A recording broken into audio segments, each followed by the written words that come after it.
the women that were coming through, some of the women that were coming in, what were you seeing?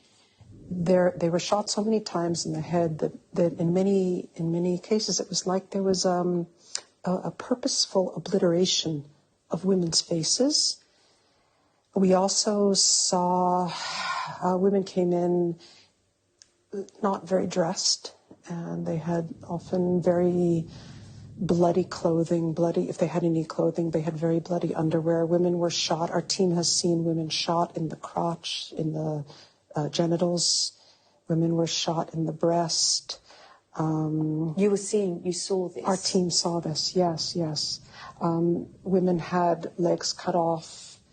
There was a lot of, it seemed like there was a systematic genital mutilation of women in the women we saw. Sometimes we were told to run, and part of what we did was accompany these women. That was part of our purpose, and we never wanted to leave them alone. But they told everyone who was working on the base, you have to get out. There's a danger. And what was it? People were coming in booby-trapped, and sappers had to come in and clear the situation so that we could go back in. I mean, the things you're describing, totally horrific.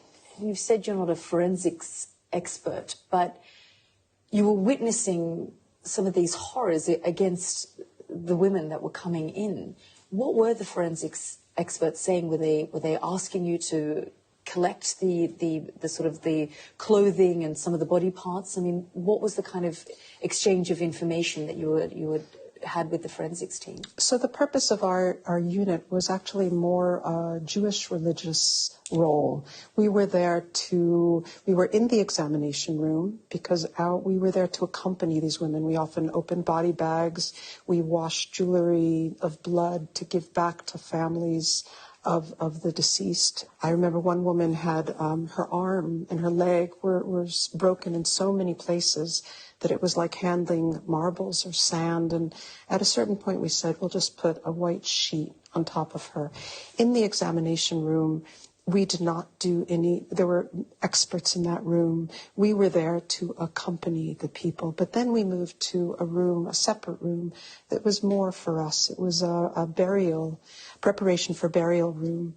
And in there, it was just our team, women, dealing with women. And it was a different atmosphere. It was less rushed. We are not forensics experts, but we felt very strongly that we wanted to give these poor women some respect that they didn't get when they were horribly murdered and mutilated and disfigured. And it was our job to honor them. They could have been our daughters. They were the same ages as our children. And we figured we probably would be the last people to ever see them. So just for a moment, we loved them.